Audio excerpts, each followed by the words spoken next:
dhibaatooyin aad geysateen idinka gacmiina ku geysateen dambiye aad gasheen ayaa halkan la idin keenay xukunadeedii inaad dhamaysataan kulligiina xukunadii waxaad ka qaadateen 90% inta idin dhinayd madaxweynaha jamhuuriyadda federaalka ayaa cafis idin fidiyey si ay bulshada ula midoowdaan warka ma badinayo meel qoraxan taaganahay waxaan rabaa ciidamada kuwa ka tirsan inaan la dardaarmo ciidamada dalka dagaal ku jira waa ogtiin jihaada lagu jira macquul maaha in ayadoo la idin baahan yahay oo xooggiini iyo caqligiini iyo dhiiggiini loo baahan yahay haddana aad shacabka dhibaataysaan ama dambiye ciidan aad gashaan oo la idin soo xiro waxaan rabnaa inaad ogaataan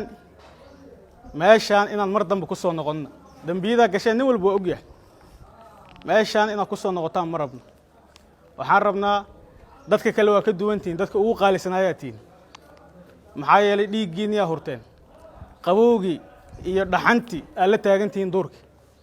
waa awoodeen inaad shaqo yariis iska raadsataan oo subaxii markaad tagtaan 8 saac aad gurigiina ku xarootaan waa awoodeen laakiin qoryaa qaadeen dhiiggiini yaa hurteen cadowgii inaad dadka dul qaadaan aad muxuu ahaa go'aansateen haddana inaad idinka isku soo dhex noqotaan oo dambiye ciidan gashaan ama dadkii shacabka ahaayoo laydinku aaminay aad dambiye ka gashaan arrintaas ciidan ka yeelayna ma jirto annagaana u taagan waa ogtihiin meeshaanaa laydin keenay maxkamadaa laydin saaray dambiyaa laydinku helay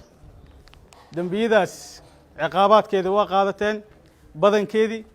inta kalena madaxweynaha idinka cafiyey waxaan rabaa marka inaad ogaataan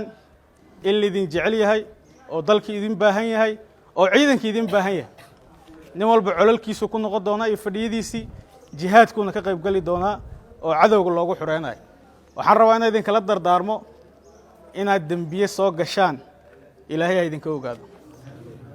intaas masku waafaqan inta kalena waa la qabtiin insha Allah dadkiina la midooba dawladda waa maasan